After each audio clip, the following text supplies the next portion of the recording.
My mom called me an accident, played favorites with my sister, then tried to ruin my wedding and baby shower.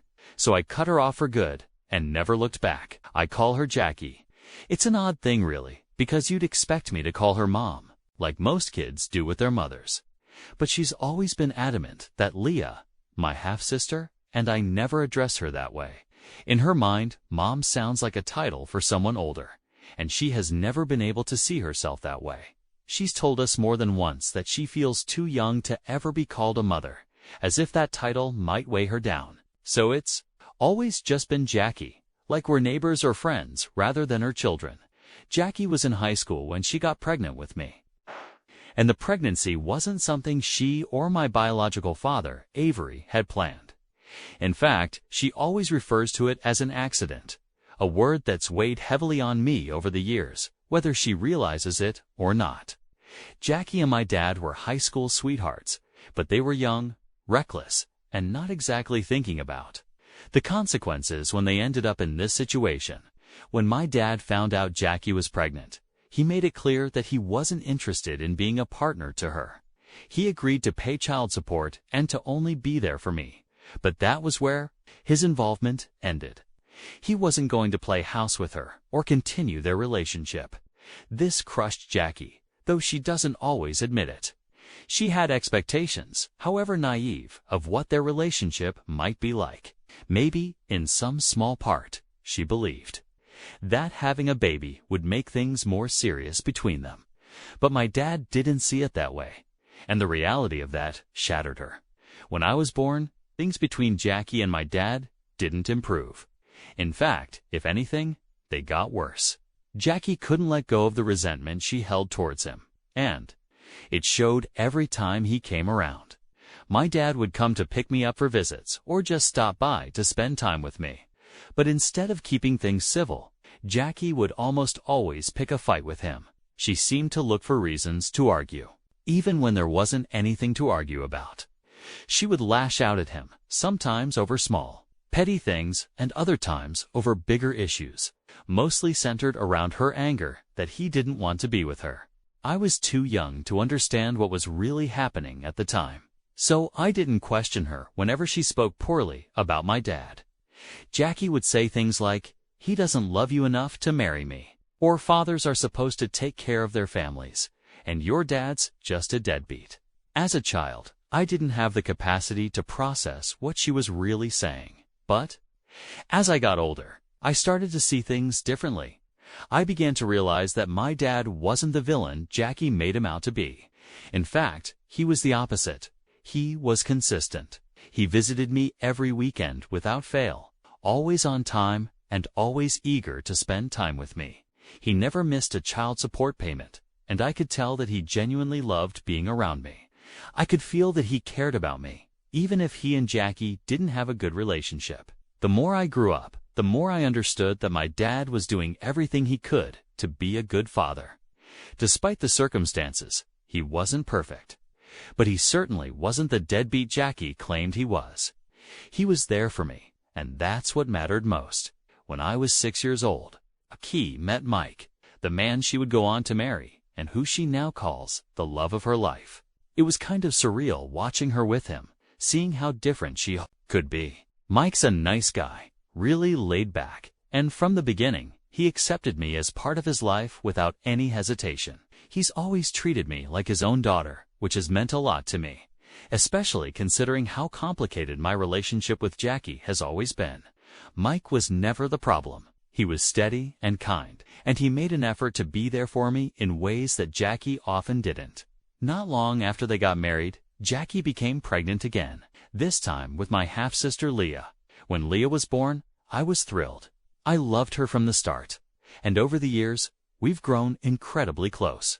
She's my best friend, and I'd do anything for her. But as much as I adore Leah, there's no denying that Jackie's treatment of the two of us has always been painfully unequal.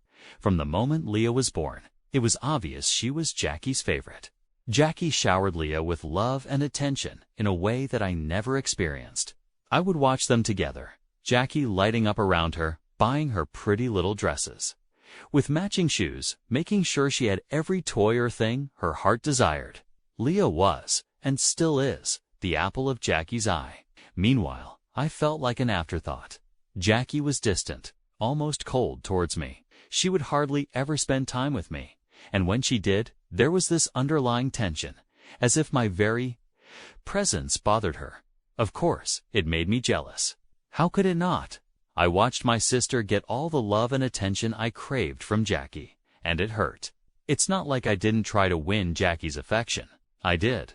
But my requests for things, whether it was something as simple as a new dress or a toy I liked, were usually ignored or brushed off. Sometimes, instead of getting something new, she'd hand me my cousin's old things and tell me I didn't need anything new anyways, insisting that I should stop wasting unnecessary money. It's hard to put into words how much that kind of favoritism can sting. It's not just about the material things. It's the emotional distance, the way Jackie seemed to reserve all her warmth and affection for Leah, leaving me to feel like an outsider in my own family. And even though I love Leah with all my heart, I'd be lying if I said it didn't hurt to see my own mother treat her so differently, as if Leah were her only child.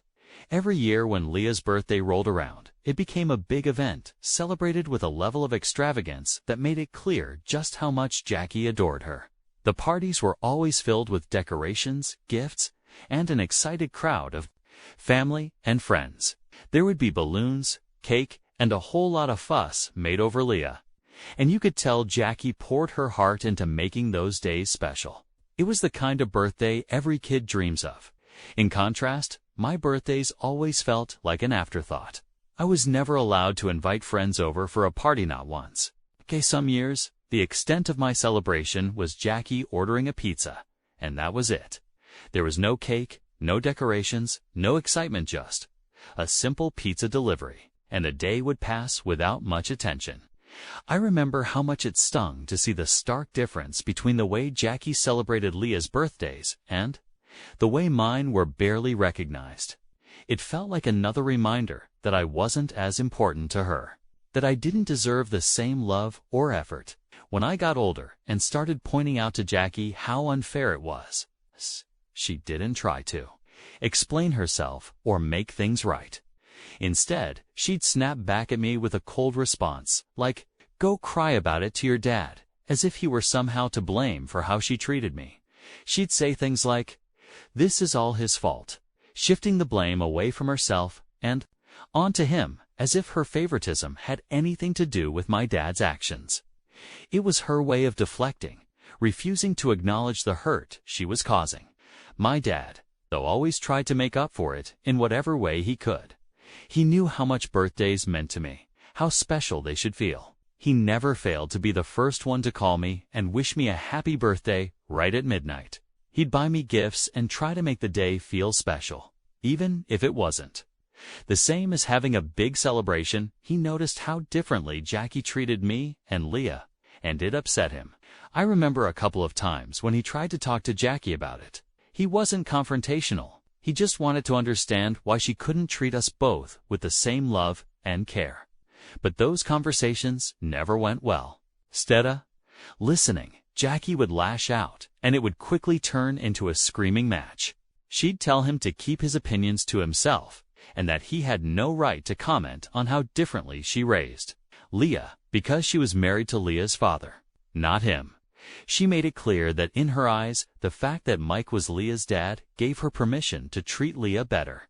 It was as if my dad's involvement in my life automatically disqualified me from receiving the same level of love or attention. That hurt more than anything. It felt like I was being punished for something that wasn't even my fault. When I went away to college, it became even clearer how little my presence really mattered to Jackie. If anything, I think she was relieved to finally have me out of the house. I noticed it in the way she acted, as if a weight had been lifted off her shoulders. She rarely called, and visits from her were practically non-existent. The few times I did hear from her felt more like an obligation on her part, rather than any genuine desire to know how I was doing. Ironically, Mike, Leah, and my dad made far more effort to stay connected with me than Jackie ever did. They visited, Me more often, checking in to see how I was settling into college life and making sure I wasn't feeling alone. It was comforting, but it also hurt to see how little my own mother seemed to care. The lack of love and attention from Jackie stung deeply, but I tried not to dwell on it too much. I kept hoping that maybe in time, whatever issue she had with me and my dad would fade away and we could eventually have some kind of normal relationship. It was during my final year of college that I met Ian, my ex-boyfriend. He and I became serious pretty quickly, and for a while, things between us were great. He was supportive and made me feel seen, which was something I didn't often experience with my own family, especially not from Jackie. When I graduated from college, it was a big moment for me. My dad, stepdad, Leah, and even Jackie came to celebrate with me.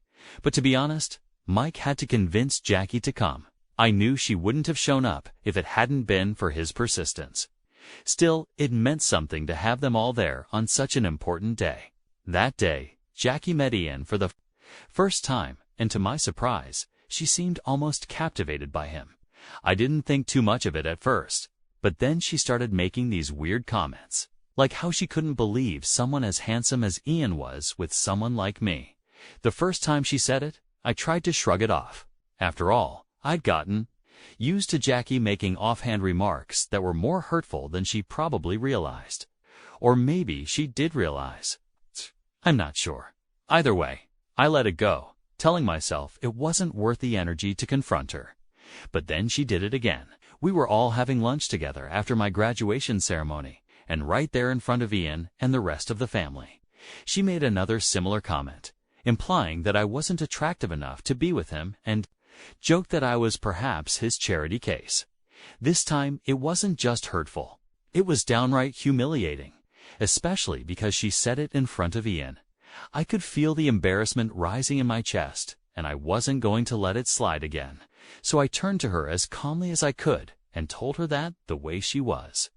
Talking about me and my boyfriend was creepy and that I was more than just my looks. I wanted her to understand how inappropriate and uncomfortable her comments were, not just for me, but for everyone at the table. Ian looked embarrassed by her comments as well. Even my dad, who usually tried to stay out of confrontations with Jackie, was clearly annoyed. He shot her a few warning glances, probably hoping she'd get the message and stop before things escalated.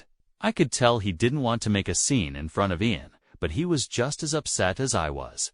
It wasn't just a small, thoughtless comment. It was another example of how she always seemed to find ways to put me down, even during one of the most important moments of my life. Apparently, after that graduation day, my mom and Ian became Facebook friends, which took me by surprise. Ian told me that she had sent him a friend request, and he asked if it was okay for him to accept. I didn't want to make a big deal out of it, so I said it was up to him. He accepted her request just to be polite because he knew, as well as I did, that if he didn't, she would bring it up in front of everyone else if she ever saw him next.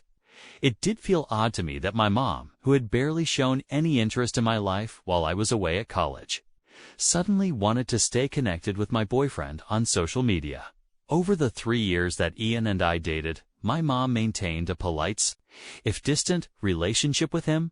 She would check in on him every now and then, leaving the occasional comment on his posts or sending him brief messages on Facebook.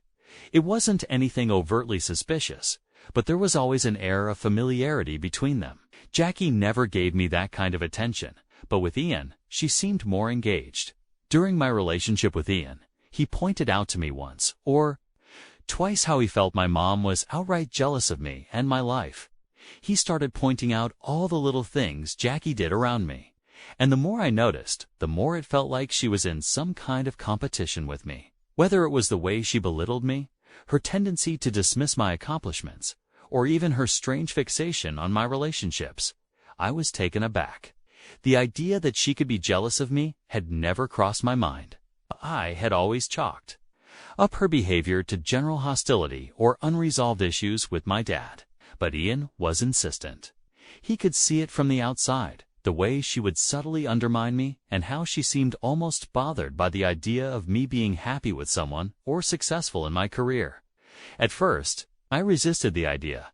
It was hard to accept that my own mother could feel something like jealousy towards me, but the more Ian brought it up, the more I started to notice the patterns myself.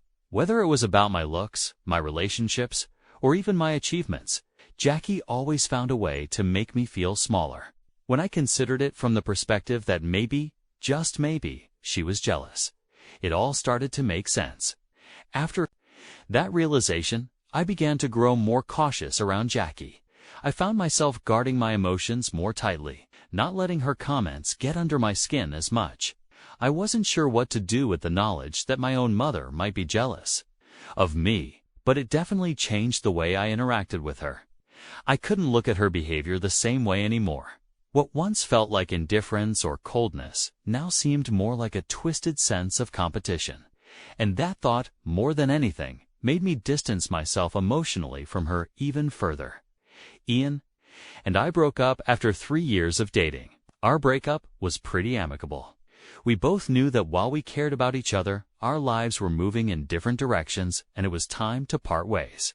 We promised to stay friends and keep in touch, but as is often the case, life got in the way. I got busy with my own life, and Ian did the same. Before long, we lost touch completely, and that chapter of my life quietly closed. Then, 2 years ago, I met Phil, and everything changed. He was, and still is, everything I could have ever wanted in a partner. Phil is kind, thoughtful, and makes me feel valued in ways I hadn't experienced before. With him, things felt right. We talked openly about our dreams and our future, and, for the first time, I started to see a real path towards the kind of life I wanted, a life filled with love, stability, and eventually, a family.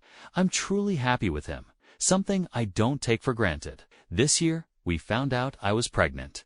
It wasn't something we had planned for right away, but it wasn't an unwelcome surprise either. Phil and I had always dreamed of starting a family, and while the timing may have been unexpected, the excitement was real. We were overjoyed and immediately began planning for this new chapter in our lives. The first thing we did was get married. It was a small, intimate ceremony with just close friends and family. Leah, of course, was my bridesmaid. Having her by my side on that day meant the world to me. Jackie, my mom, attended the wedding, but throughout the ceremony, I could sense her disapproval, though I wasn't entirely sure why. She looked frustrated, as if something about the whole event bothered her. Later, when we had a moment alone, she finally let her feelings spill out. She told me rather bluntly that she never wanted me to marry someone like Phil. In her mind, I was making some kind of mistake by being with him. Then she went on to say how she had actually hoped I would get back together with my ex-boyfriend, Ian. I couldn't help but laugh when she said it. It was such an absurd suggestion, so out of touch with the reality of my life now. I thought maybe she had had a little too much to drink at the wedding and was just speaking nonsense. That she was still stuck on my ex when I had moved on and found happiness with Phil was almost laughable. I tried to ignore her comments, as I had learned to do over the years. But deep down, it did bother me that even on one of the happiest days of my life, my wedding day, Jackie couldn't just be happy for me. Instead, she found a way to criticize and make me feel like I wasn't living up to her expectations. But this time, thankfully, I had other things in my life to focus my energy on. I had Phil by my side, a baby on the way, and for once, I chose to focus on the love and joy in my life rather than Jackie's negativity. After Phil and I got married, we decided to wait until the wedding was over to announce the big news. I was pregnant. Both felt it was right to share this news only after our wedding so that nobody could question us. My dad, Leah, and Mike were thrilled when we told them. They were genuinely over the moon for me, and their happiness made that moment even more joyful. But as expected, Jackie, my mom, had to throw in her own brand of negativity, as if she couldn't just let me have that happiness without a sour comment. She started by questioning whether I was sure about having a child, making remarks about how I might regret jumping into motherhood without first enjoying married life with Phil for a few years. Her words took me by surprise. It felt like she was projecting her own regrets or unresolved issues onto me. I couldn't believe that even in this joyous moment, she couldn't support me without making me second-guess myself. But this time, I didn't let her words slide. I was becoming a mother, and the thought of her trying to belittle or overshadow my happiness and worse, potentially doing the same to my child, made me stand my ground in a way I never had before. I calmly reminded her that I was not her and that I would never regret having a child with a man I love. I made it clear that no matter what the timing was, I had no doubts about becoming a mother. For so long, I had let her walk all over me, picking apart my decisions and making me feel small. But this time was different. I wasn't going to allow her to manipulate or undermine me anymore, especially when it came to my family. That's when Jackie revealed her true feelings. She said that she couldn't believe that I, the daughter she had, always treated as second best, was the first to get pregnant and give the family its first grandbaby, and that she had always expected Leah to win, as if this wasn't enough. Jackie then went on to justify that she just wasn't ready to be a grandmother so soon, and accused me of trying to ruin her reputation and her social circle by having a baby so soon after getting married. Hearing her say that was like a slap in the face. Not only did she outrightly insult me, but now my pregnancy, my joy, was somehow an inconvenience to her image. It was a shocking display of selfishness, even for Jackie. She wasn't worried about me or my future as a mother. She was only concerned about how she would look to her friends. At that point, I had enough. I firmly told her that if she truly felt that way, she wouldn't have any role in my child's life. I told her that if her reputation was more important than being a supportive mother and grandmother, then she was officially banned from my child's life, and I would be going no contact with her. The conversation quickly escalated into a huge argument, with emotions running high on both sides, but I asked her to leave. Ever since then, Jackie has been sending me multiple messages, trying to guilt-trip me into apologizing for my outburst. She says she just wanted to be truthful about how she felt and has accused me of being overly sensitive due to my pregnancy hormones. She thinks that as my mother, she has every right to voice doubts about my quick marriage and pregnancy. At this point, I'm seriously considering cutting Jackie out of my life after the way she has treated me. Update 1. It's been a week since my last update. So in the end, Jackie had no choice but to back down. Leah and Mike apparently called her out for being insensitive towards me and asked her to let this matter go. It seems that for the first time, Jackie has realized I was serious about cutting her out of my life and understood that I wouldn't tolerate her toxicity anymore, especially when it came to my child. She has reluctantly apologized to me, promising not to be so negative about my pregnancy or my marriage again. Update 2. Well, buckle up, because I've got an update for you all that I could have never seen coming. 3 days ago, Leah threw me a beautiful baby shower. Everything was perfect, just as I had imagined. Jackie, of course, was present, though she seemed unusually nervous that day. I noticed that she kept glancing at the door as if she were expecting something or someone to arrive. Then, when the doorbell rang, everything changed. Jackie practically jumped off the couch and made an announcement to the room. She had a surprise for everyone. I had no idea what to expect. I thought it might be something small, maybe a gift, or a guest I wasn't expecting. But I could never have predicted what would come next. To my complete shock, it was Ian, my ex-boyfriend. He looked beyond uncomfortable, clearly out of place, as my mom dragged him into the room, parading him in front of everyone like some sort of spectacle. It was a bizarre spectacle, and I was completely confused. This was my baby shower, my special day, yet here was my ex standing in front of me. I couldn't understand what was happening. My mom then told me how she had talked with Ian for weeks and had convinced him to finally show up and give me a second chance. She looked at me and told me that she knew I was settling for less by being with Phil, but that I didn't have to worry anymore since Ian was here for me. Suffice it to say, my guests were all horrified, exchanging shocked glances after hearing what my mom had to say. I kept looking from my mom to Ian, trying to comprehend what was unfolding. That's when Ian, looking both embarrassed and apologetic, started speaking. First, he apologized for interrupting the baby shower and told me how he never wanted to be there, which only added to the confusion swirling in my mind. Then he continued to explain how my mom had hounded him on Facebook, sending him relentless messages wanting him to profess his undying love for me. She was convinced that he and I were meant to be together and that I was making a terrible mistake by having a baby with Phil. My mom, in her deluded state, had told him that I was wasting my life by becoming a mother so soon and that she wanted him to take me away. The whole thing was so absurd that I could hardly believe what I was hearing. Ian explained that he had no kindling anything between us, but felt he needed to come and tell me face to face just how vile my mother had been acting behind my back. He was there to expose my mother's manipulative behavior. As he spoke, I could feel the tension in the room rise.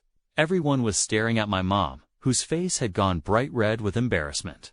She had clearly never expected him to speak of her that way. Ian then turned to Jackie and, with a firm voice, told her she needed to stop messaging him. He said she needed to move on with her life and had no right to sabotage my baby shower. Throughout my life, I had seen the anger and humiliation on my mom's face. But for once, she didn't have a snappy comeback or a defense. Ian continued to tell her that he had always known her to be jealous of me and that he was very disappointed to see that she had never changed, even after all these years. Jackie stood there speechless as the weight of her actions became apparent to everyone in the room. After Ian finished, he turned to me and apologized again. He said he was sorry for the disruption, but felt it was necessary for him to reveal the truth about my mother's behavior, as he wanted me to see the true face of Jackie. Before leaving, he handed me a small gift he had brought for my baby, which was really sweet of him. Despite the awkwardness of the situation, I thanked him for coming and for having the courage to tell me what was going on.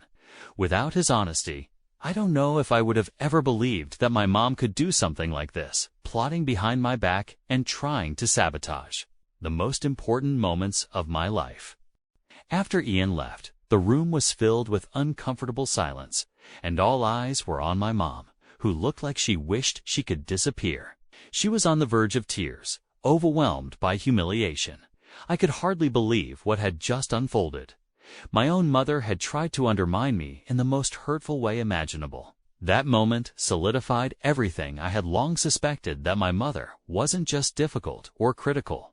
She was actively working against me, driven by her own insecurities and jealousy. Since then, both Leah and I have had no contact with Jackie. The rest of the family, who were also present during my baby shower, spread the word around, and no one wants anything to do with my mom now. My dad has threatened Jackie to stay as far away from me as possible. I am still unable to comprehend the lengths my mother can go to in trying to sabotage my life. Update 3. It's been 8 months since my last update. For everyone asking, our baby was born healthy and is doing well. Phil and I are great, and Leah, my dad, and Mike have visited US several times. We all meet up regularly. None of us are in contact with Jackie. Mike is currently separated from her. It turns out that after he found out and confronted her about everything, she refused to apologize to any of us and tried to justify her behavior. He finally realized that if she could treat her own daughter so terribly, there was nothing stopping her from doing the same to him or anyone else she claimed to love. Seeing just how selfish she truly was, he knew he was better off without her.